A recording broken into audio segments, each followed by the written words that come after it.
subax wanaagsan dhageystayaal kusoo dhawaada warka subaxnimo idaacadda Simbe ee magaalada Muqdisho qodobada ugu doorkarona waxaa kamid ah ciidamada booliska Puntland ayaa sheegay inay fashiliyeen qaraxyo lagu qarinayay gudaha magaalada Boosaaso taliska Mareykanka ayaa faahfaahin ka bixiyay duqeymo uu ka fuliyay deegaano ka tirsan koonfurta Soomaaliya taliska Danab ee Jubbaland ayaa sheegay inay sii wadi doonaan howlgallada ay ka wadaan deegaanada ka tirsan gobolka Jubbada Hoose dhaqaaqyo ciidan oo iska soo horjeeda ayaa laga dareemayaa deegaanka Xaaji Cali ee gobolka Shabeellaha Dhexe madaxweyne ku-xigeenka maamulka Puntland ayaa kulan la qaatay wafdi ka socda hay'ad ka shaqeysa horumarinta waxbarashada wararka dibaddana waxaa kamid ah dowladda Honduras oo shaacisay in ururka Xisbullah ay aqoonsadeen urur argagixiso iyo cudur aan la garan oo ka dilaacay wadanka Shiinaha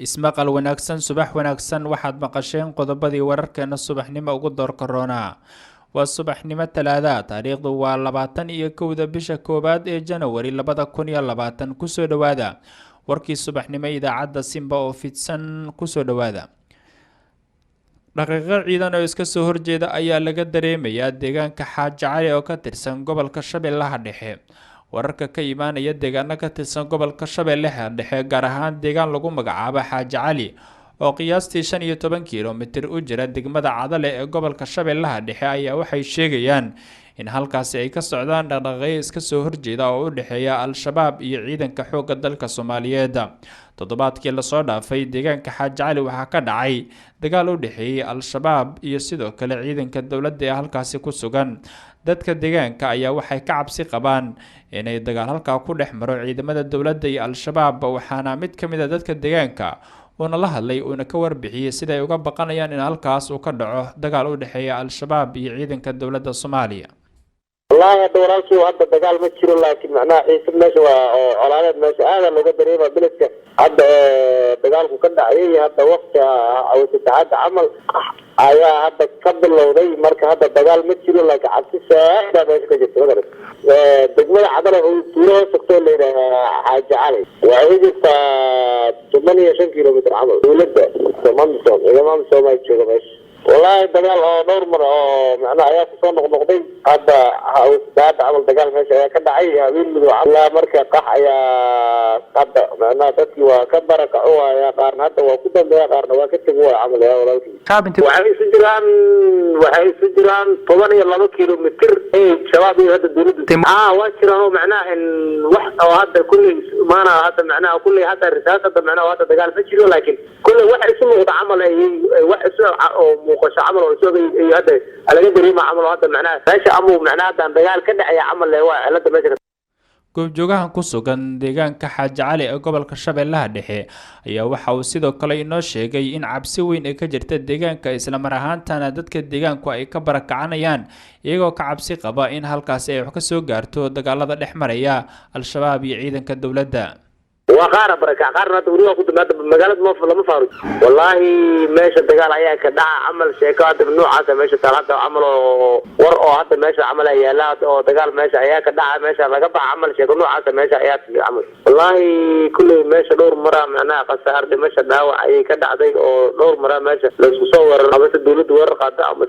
ورق سوق هذا كل هذا معناه تولد وحاجة ممكن الدولة هذا كل عنده تولد واجرتا قار وكتب هذا تولدين كلا حتى دغمد عدله قار هذا تولدين كل هذا امه حتى قار هذا حالد والله عبسيه كجرتا walaalkii cabsiya ka jirta cabsi fool xumaatay hadalka goobjoogahan ku sugan deegaanka Xaaji Cali ee gobolka Shabeellaha Dhexe ayaa ku soo aadaya xilli maalmihii la soo dhaafay ama qamiistii la soo dhaafay deegaanka Xaaji Cali uu ka dhacay dagaalo u dhaxeeya Al-Shabaab iyo ciidanka dawladda federaalka ee Soomaaliya taliska Mareykanka ayaa faahfaahin ka bixiyay duqeymo uu ka fuliyay deegaano ka tirsan koonfurta Soomaaliya Cabdicasiis Siciid Beereed ayaa inoo haya taliska Mareykanka Africom ee Soomaaliya ayaa shaaca ka qaaday inay weeraro duqeymaha ka fuliyeen qaybo kamid ah gobolka Jubbada Hoose ee koonfurta Soomaaliya ciidamada commandos Soomaaliya ee Danab oo ay kaabayaan diyaaradaha dagaalka ee militariga Mareykanka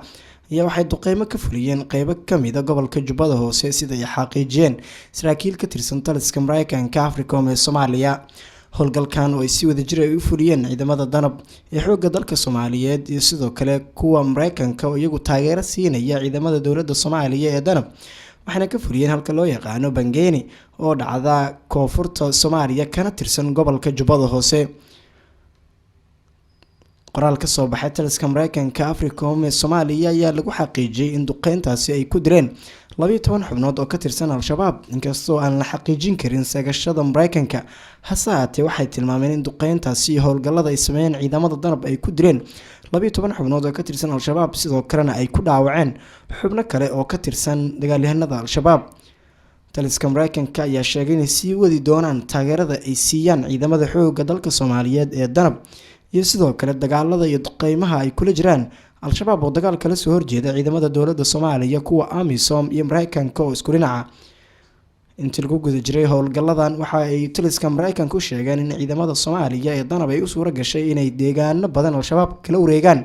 waa sida ay sheegeen, waxaana deegaanadaasi kamid a malayley, janagley, remero, bandar jadiid iyo bangaani oo intuba hoostaga gobolka jubbada hoose.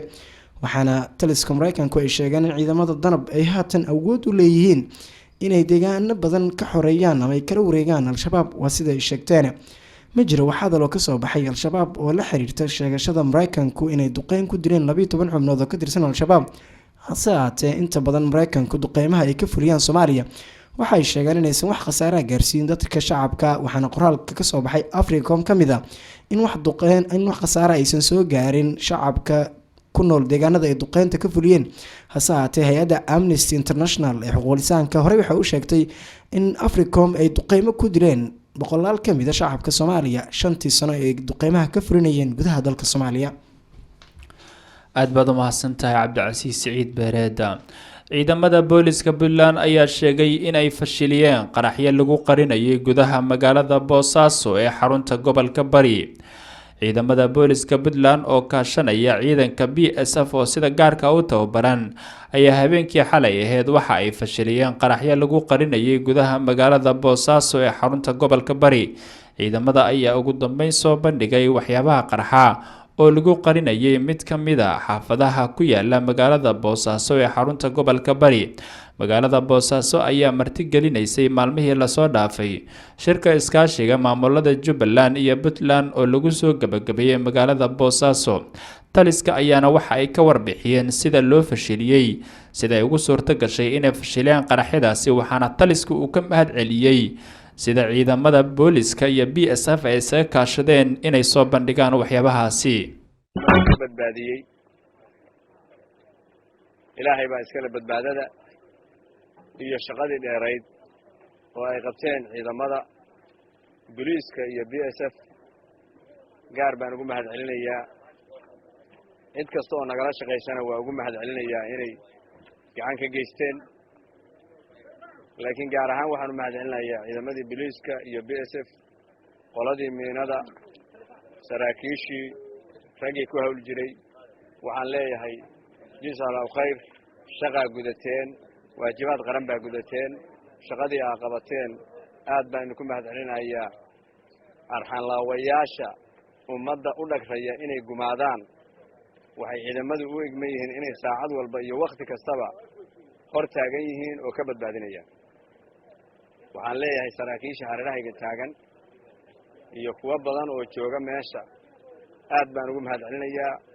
raggii ka howlgalay iyo shaqadii ka qabteen oo ay shaati iyo ugu horeeyaan ciidamada BSF, korneylada iyo jananada iyaguna jooga oo shaqada qabtay. gaar ahaan raggii miinada waxaan leeyahay aad baa u mahadsantihiin. shaqa aan inta kale booliska iyo ciidamadu aysan kafaynayn baa qabateen. aad baan ku mahad celinayaa. waxaan leeyahay kuwii jooga oo wadanka wax u qabta oo lagu nasto Allah in ka dhigo. dhagarqaadayaasha waxaan leeyahay waxaad ogaataan inaan habeen iyo maalinba in daba taaganahay meesha xuritaan aan soo qaban doono. mid ka mid ah xubnaha taliska booliska Puntland ayuu ahaa oo faahfaahinay sida ay u fashiliyeen qarax lagu qarinayay mid ka mid ah xaafadaha magaalada Boosaaso ee xarunta gobolka Bari. madaxweyne ku-xigeenka maamulka Puntland ayaa kulan la qaatay wafdi ka socda hay'ad ka shaqeysa horumarinta waxbarashada. waxaynu hayaa Maxamed Cabdullaahi Shaacir. madaxweyne ku-xigeenka maamulka Puntland Axmed Cilmi Cismaan Karaash ayaa xafiiskiisa ku qaabilay madaxa hay'adda Global Education Partnership iyo wafdi ballaaran oo uu hogaaminayo. madaxweyne ku-xigeenka ayaa waxa ku wehelinayay kulankaasi mas'uuliyiin ka tirsan maamulka Puntland, saraakiil ka tirsan madaxtooyada, madaxa arrimaha waxbarashada midowga Yurub ee Soomaaliya, hay'adda UNICEF, Care International iyo hay'ado kale.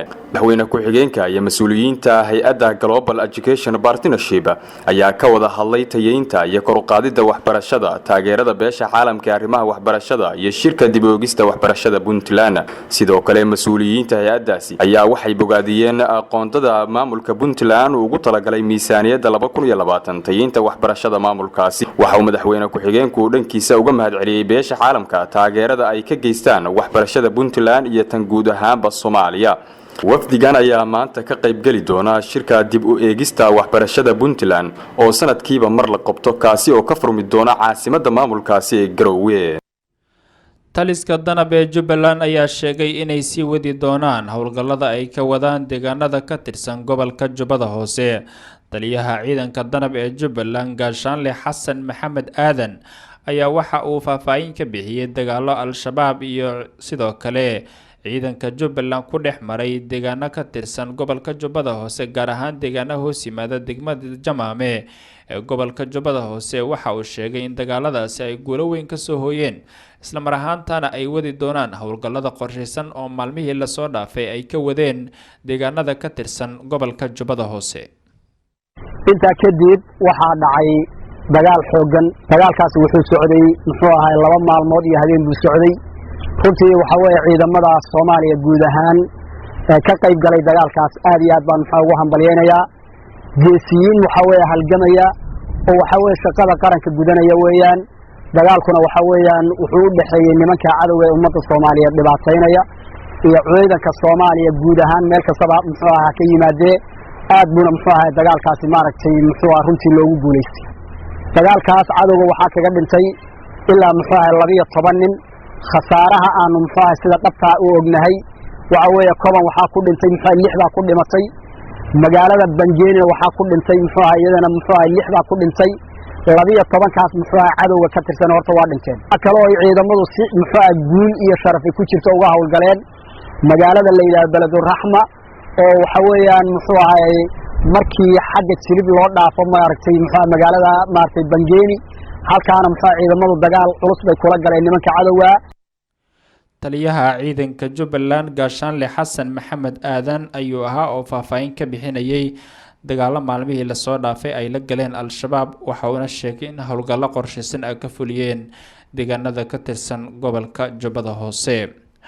halka wararkaasi subaxnimo aad kala socotaan waa idaacadda Simba ee magaalada Muqdisho. iminkana kusoo dhawaada wararkii dibadda. dowladda Honduras ayaa shaacisay in ururka Xisbullah ay u aqoonsatay urur argagixiso. dowladda Honduras ayaa shaaca ka qaaday in ururka Xisbullah ay si rasmi ah ugu aqoonsadeen urur argagixiso, isla markaana haatan wixii ka dambeeya ay ku dareen liiska ururada argagixiso ee caalamiga ah, siday xaqiijiyeen saraakiil sare oo ka tirsan wasaaradda amniga dalka Honduras. waxaan shaacinaynaa in ururka Xisbullah ay yihiin urur argagixiso kuwaasoo ka shaqeeya diiwaangelinta xubnaha ku biiraya ururka, fulinta weerarada argagixiso iyo maalgelinta ururada argagixiso ee caalamka. sida waxaa warbaahinta u sheegay wasiir ku-xigeenka wasaaradda amniga dalka Honduras, ninka lagu magacaabo Luis Suazo.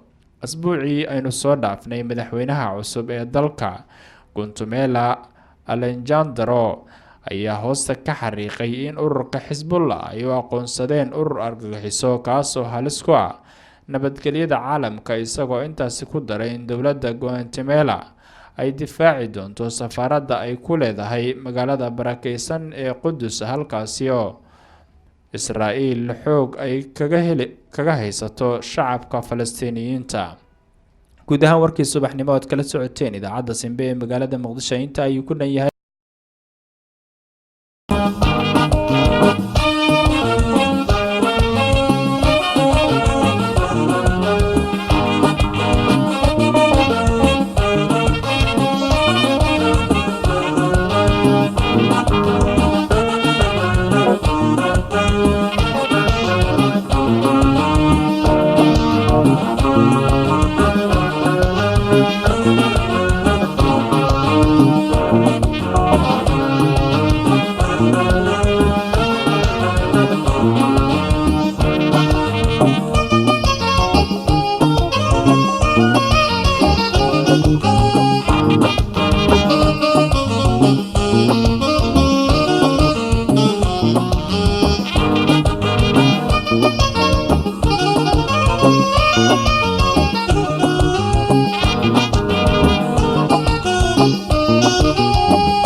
wanaagsan dhageystayaal kusoo dhawaada warka subaxnimo idaacadda Simbe ee magaalada Muqdisho qodobada ugu doorkarona waxaa kamid ah ciidamada booliska Puntland ayaa sheegay inay fashiliyeen qaraxyo lagu qarinayay gudaha magaalada Boosaaso taliska Mareykanka ayaa faahfaahin ka bixiyay duqeymo uu ka fuliyay deegaano ka tirsan koonfurta Soomaaliya taliska Danab ee Jubbaland ayaa sheegay inay sii wadi doonaan howlgallada ay ka wadaan deegaanada ka tirsan gobolka Jubbada Hoose dhaqaaqyo ciidan oo iska soo horjeeda ayaa laga dareemayaa deegaanka Xaaji Cali ee gobolka Shabeellaha Dhexe madaxweyne ku-xigeenka maamulka Puntland ayaa kulan la qaatay wafdi ka socda hay'ad ka shaqeysa horumarinta waxbarashada wararka dibaddana waxaa kamid ah dowladda Honduras oo shaacisay in ururka Xisbullah ay aqoonsadeen urur argagixiso iyo cudur aan la garan oo ka dilaacay wadanka Shiinaha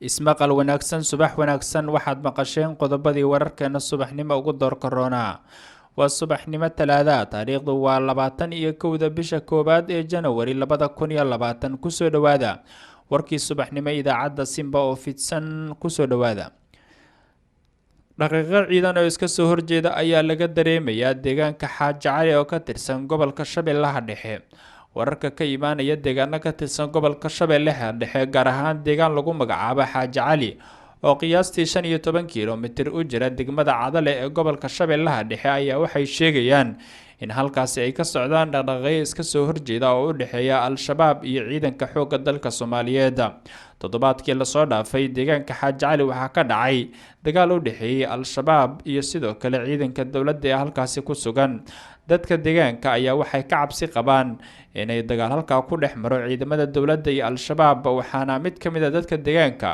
oo la hadlay oo ka warbixiyay sida ay uga baqanayaan in halkaas uu ka dhaco dagaal u dhaxeeya Al-Shabaab iyo ciidanka dawladda Soomaaliya والله هذا ورالكي وهذا دجال ما تشيله لكن معناه عيسى ماشي وعلامات ماشي هذا لو قدر يبقى بلدك هذا دجالك كده عيه هذا وقت أو تتعاد عمل هذا قبل لو ذي مركز هذا دجال ما تشيله لكن عكس هذا ماشي كده تقدر دجال عدله هو تورو سكتور اللي حاجة عليه وعيدي 8 كيلومتر عمل ولده تمام صوم إذا ما صوم ما يتشوفه ماشي والله دجال دور مرة معناه عيال صار نقطين هذا عمل دجال ماشي كده عيه وين له على مركز قح يا هذا معناه تسلي وكبر كعوة يا قارن هذا وكده ده قارن وكده هو عمل يا ولا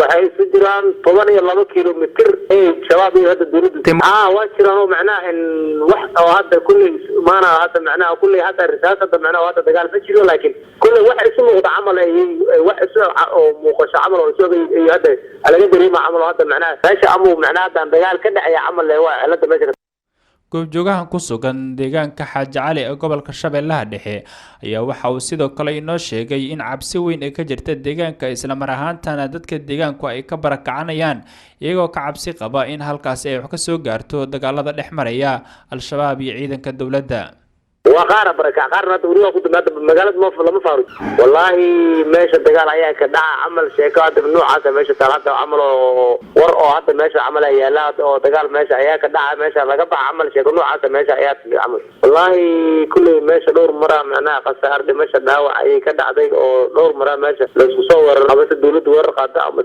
ورق سوق هذا كل هذا معناه تولد وحاس ممكن الدولة هذا كل عنده الدولة واجرتا قار وكتك واحد تورودين كلا حتى دغمدا عدل قار على تورودين كلا هذا موقدا حتى قار هذا حالد والله عبسيه كجرتا walaalka cabsiya ka jirta cabsi fool xumaata hadalka goobjoogahan ku sugan deegaanka Xaaji Cali ee gobolka Shabeellaha Dhexe ayaa ku soo aadaya xilli maalmihii la soo dhaafay ama qamiistii la soo dhaafay deegaanka Xaaji Cali uu ka dhacay dagaalo u dhaxeeya Al-Shabaab iyo ciidanka dawladda federaalka ee Soomaaliya taliska Mareykanka ayaa faahfaahin ka bixiyay duqeymo uu ka fuliyay deegaano ka tirsan koonfurta Soomaaliya Cabdicasiis Siciid Beereed ayaa inoo haya taliska Mareykanka Africom ee Soomaaliya ayaa shaaca ka qaaday inay weeraro duqeymo ka fuliyeen qaybo kamid ah gobolka Jubbada Hoose ee koonfurta Soomaaliya ciidamada commandos Soomaaliya ee Danab oo ay kaabayaan diyaaradaha dagaalka ee militariga Mareykanka ayaa waxay duqeymo ka fuliyeen qeybo kamid a gobolka jubbada hoose sida ay xaqiijiyeen saraakiil ka tirsan taliska mareykanka africom ee soomaaliya. howlgalkan oo ay si wada jir ay u fuliyeen ciidamada danab ee xoogga dalka soomaaliyeed iyo sidoo kale kuwa mareykanka oo iyagu taageero siinaya ciidamada dowladda soomaaliya ee danab waxaana ka fuliyeen halka loo yaqaano bangeeni oo dhacda koonfurta soomaaliya kana tirsan gobolka jubbada hoose. qoraal ka soo baxay taliska mareykanka africom ee soomaaliya ayaa lagu xaqiijiyey in duqeyntaasi ay ku direen 12 xubnood oo ka tirsan al-shabaab inkastoo aan la xaqiijin karin seegashada mareykanka. hase haatee waxay tilmaameen in duqeyntaasi iyo howlgallada ay sameeyeen ciidamada danab ay ku direen 12 xubnood oo ka tirsan al-shabaab sidoo kalena ay ku dhaawaceen xubno kale oo ka tirsan dagaalyahanada al-shabaab. taliska mareykanka ayaa sheegay inay sii wadi doonaan taageerada ay siiyaan ciidamada xoogga dalka soomaaliyeed ee danab iyo sidoo kale dagaalada iyo duqeymaha ay kula jiraan al-shabaab oo dagaal kala soo horjeeda ciidamada dowladda soomaaliya kuwa amisom iyo mareykanka oo isku dhinaca. intii lagu guda jiray howlgalladan waxa ay taliska mareykanka u sheegeen in ciidamada soomaaliya ee danab ay u suura gashay inay deegaano badan al-shabaab kala wareegaan. waa sida ay sheegeen waxna deegaanadaasi kamid a malayley, janagley, remero, banarjadiid iyo bangaani oo intuba hoostaga gobolka jubbada hoose. waxaana taliska mareykanku ay sheegeen in ciidamada danab ay haatan awood u leeyihiin inay deegaano badan ka xoreeyaan ama ay kala wareegaan al-shabaab. waa sida ay sheegteen ma jiro wax hadal oo kasoo baxay al-shabaab oo la xiriirta sheegashada mareykanku inay duqeyn ku direen 12 xubnood oo ka tirsan al-shabaab. hase haatee inta badan mareykanku duqeymaha ay ka fuliyaan soomaaliya waxay sheegeen inaysan wax khasaaraha gaarsiin dadka shacabka. waxaana qoraalka kasoo baxay africom kamid a in wax khasaara aysan soo gaarin shacabka ku nool deegaanada ay duqeynta ka fuliyeen. hase haatee hay-adda amnesty international ee xuquuqlisaanka horey waxay u sheegtay in africom ay duqeymo ku direen boqolaal kamid a shacabka soomaaliya 5 sano ee duqeymaha ka fulinayeen gudaha dalka soomaaliya. aad baad u mahadsantahay cabdicasiis siciid beereeda. ciidamada booliska puntland ayaa sheegay in ay fashiliyeen qaraxyo lagu qarinayay gudaha magaalada boosaaso ee xarunta gobolka bari. ciidamada booliska puntland oo kaashanaya ciidanka BSF oo sida gaarka u tababaran ayaa habeenkii xalay ahayd waxa ay fashiliyeen qaraxyo lagu qarinayay gudaha magaalada boosaaso ee xarunta gobolka bari. ciidamada ayaa ugu dambeyn soo bandhigay waxyaabaha qarxa oo lagu qarinayay mid ka mid a xaafadaha ku yaala magaalada boosaaso ee xarunta gobolka bari. magaalada boosaaso ayaa martigelinaysay maalmihii lasoo dhaafay shirka iskaashiga maamulada Jubbaland iyo Puntland oo lagu soo gabagabeeyay magaalada boosaaso. taliska ayaana waxa ay ka warbixiyeen sida loo fashiliyay sida ay ugu suurto gashay inay fashiliyaan qaraxyadaasi. waxaana taliska uu ka mahad celiyay sida ciidamada booliska iyo BSF ay isaga kaashadeen inay soo bandhigaan waxyaabahaasi. badbaadiyay ilaahay baa iskala badbaadada iyo shaqadii dheerayd oo ay qabteen ciidamada booliiska iyo BSF gaar baan ugu mahad celinayaa. cid kasta oo nagala shaqaysana waa ugu mahad celinayaa inay gacan ka geysteen. laakiin gaar ahaan waxaan u mahad celinayaa ciidamadii booliiska iyo BSF, qoladii miinada, saraakiishii, raggii ku hawl jiray. waxaan leeyahay jazaakallahu khayr, shaqaa gudateen, waajibaad qaran baa gudateen, shaqadii aa qabateen aad baan ku mahad celinayaa. arxan laawayaasha ummadda u dhagraya inay gumaadaan waxay ciidamadu u egman yihiin inay saacad walba iyo wakhti kastaba hor taagan yihiin oo ka badbaadinayaan. waxaan leeyahay saraakiisha hareerahayga taagan iyo kuwa badan oo jooga meesha aad baan ugu mahad celinayaa. raggii ka howlgalay iyo shaqadii ay ka qabteen oo ay shaati iyo ugu horeeyaan ciidamada BSF, korneylada iyo jananada iyaguna jooga oo shaqada qabtay. gaar ahaan raggii miinada waxaan leeyahay aad baa u mahadsantihiin. shaqa aan inta kale booliiska iyo ciidamadu aysan kafaynayn baa qabateen. aad baan ku mahad celinayaa. waxaan leeyahay kuwii jooga oo waddanka wax u qabta oo lagu nasto Allah in ka dhigo. dhagarqaadayaasha waxaan leeyahay waxaad ogaataan inaan habeen iyo maalinba in daba taaganahay meesha xuritaan aan soo qaban doono. mid ka mid ah xubnaha taliska booliska Puntland ayuu ahaa oo faahfaahinayay sida ay u fashiliyeen qarax lagu qarinayay mid ka mid ah xaafadaha magaalada Boosaaso ee xarunta gobolka Bari. madaxweyne ku-xigeenka maamulka Puntland ayaa kulan la qaatay wafdi ka socda hay'ad ka shaqeysa horumarinta waxbarashada. waxaynu hayaa Maxamed Cabdullaahi Shaacir. madaxweyne ku-xigeenka maamulka Puntland Axmed Cilmi Cismaan Karaash ayaa xafiiskiisa ku qaabilay madaxa hay'adda Global Education Partnership iyo wafdi ballaaran oo uu hogaaminayo. madaxweyne ku-xigeenka ayaa waxa ku wehelinayay kulankaasi mas'uuliyiin ka tirsan maamulka Puntland, saraakiil ka tirsan madaxtooyada, madaxa arrimaha waxbarashada midowga Yurub ee Soomaaliya, hay'adda UNICEF, Care International iyo hay'ado kale. madaxweyne ku-xigeenka iyo mas'uuliyiinta hay'adda Global Education Partnership ayaa ka wada hadlay tayeynta iyo kor u qaadida waxbarashada, taageerada beesha caalamka ee arrimaha waxbarashada iyo shirka dib u eegista waxbarashada Puntland. sidoo kale mas'uuliyiinta hay'addaasi ayaa waxay bogaadiyeen aqoontada maamulka Puntland ugu talagalay miisaaniyadda 2020 tayeynta waxbarashada maamulkaasi. waxa uu madaxweyne ku-xigeenku dhankiisa uga mahadceliyay beesha caalamka taageerada ay ka geystaan waxbarashada Puntland iyo tan guud ahaanba Soomaaliya. wafdigan ayaa maanta ka qayb gali doona shirka dib u eegista waxbarashada Puntland oo sanadkiiba mar la qabto kaasi oo ka furmi doona caasimadda maamulkaasi ee Garowe. taliska danab ee Jubbaland ayaa sheegay inay sii wadi doonaan howlgallada ay ka wadaan deegaanada ka tirsan gobolka Jubbada Hoose. taliyaha ciidanka danab ee Jubbaland Gaashaanle Xasan Maxamed Aadan ayaa waxa uu faahfaahin ka bixiyay dagaalo al-shabaab iyo sidoo kale ciidanka Jubbaland ku dhex maray deegaano ka tirsan gobolka Jubbada Hoose, gaar ahaan deegaano hoos yimaada degmada Jamaame ee gobolka Jubbada Hoose. waxa uu sheegay in dagaaladaasi ay guulo weyn ka soo hooyeen, isla mar ahaantaana ay wadi doonaan howlgallada qorshaysan oo maalmihii la soo dhaafay ay ka wadeen deegaanada ka tirsan gobolka Jubbada Hoose. intaa kadib waxaa dhacay dagaal xoogan. dagaalkaasi wuxuu socday muxuu ahaa 2 maalmood iyo habeen buu socday. runtii waxa weeye ciidamada Soomaaliya guud ahaan ka qayb galay dagaalkaas aad iyo aad baan ugu hambalyeeynaa. geesiyiin waxa weeye halgamaya oo waxa weeye shaqada qaranka gudanaya weeyaan. dagaalkuna waxa weeyaan wuxuu u dhaxeeyay nimanka cadawga ee ummadda Soomaaliyeed dhibaateynaya iyo ciidanka Soomaaliya guud ahaan meel kasta muxuu ahaa ka yimaadee aad buna muxuu ahaa dagaalkaasi maaragtay muxuu ahaa runtii loogu guuleystay. dagaalkaas cadawga waxaa kaga dhintay ilaa muxuu ahaa 12 nin. khasaaraha aanu muxuu ahaa sida dhabta u ognahay waxa weeye koban waxaa ku dhintay muxuu ahaa 6 baa ku dhimatay. magaalada Bangeeni waxaa ku dhintay muxuu ahaa iyadana muxuu ahaa 6 baa ku dhintay.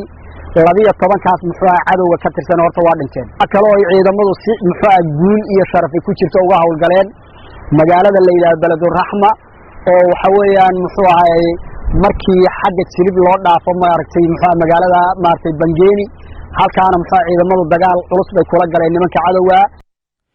taliyaha ciidanka Jubbaland Gaashaanle Xasan Maxamed Aadan ayuu ahaa oo faahfaahin ka bixinayay dagaalo maalmihii la soo dhaafay ay la galeen al-shabaab. waxa uu sheegay in howlgallo qorshaysan ay ka fuliyeen deegaanada ka tirsan gobolka Jubbada Hoose. halka wararkaasi subaxnimo aad kala socotaan waa idaacadda Simba ee magaalada Muqdisho. imikana kusoo dhawaada wararkii dibadda. dowladda Honduras ayaa shaacisay in ururka Xisbullah ay u aqoonsatay urur argagixiso. dowladda Honduras ayaa shaaca ka qaaday in ururka Xisbullah ay si rasmi ah ugu aqoonsadeen urur argagixiso, isla markaana haatan wixii ka dambeeya ay ku dareen liiska ururada argagixiso ee caalamiga ah, siday xaqiijiyeen saraakiil sare oo ka tirsan wasaaradda amniga dalka Honduras. waxaan shaacinaynaa in ururka Xisbullah ay yihiin urur argagixiso kuwaasoo ka shaqeeya diiwaangelinta xubnaha ku biiraya ururka, fulinta weerarada argagixiso iyo maalgelinta ururada argagixiso ee caalamka. sida waxaa warbaahinta u sheegay wasiir ku-xigeenka wasaaradda amniga dalka Honduras, ninka lagu magacaabo Luis Suazo.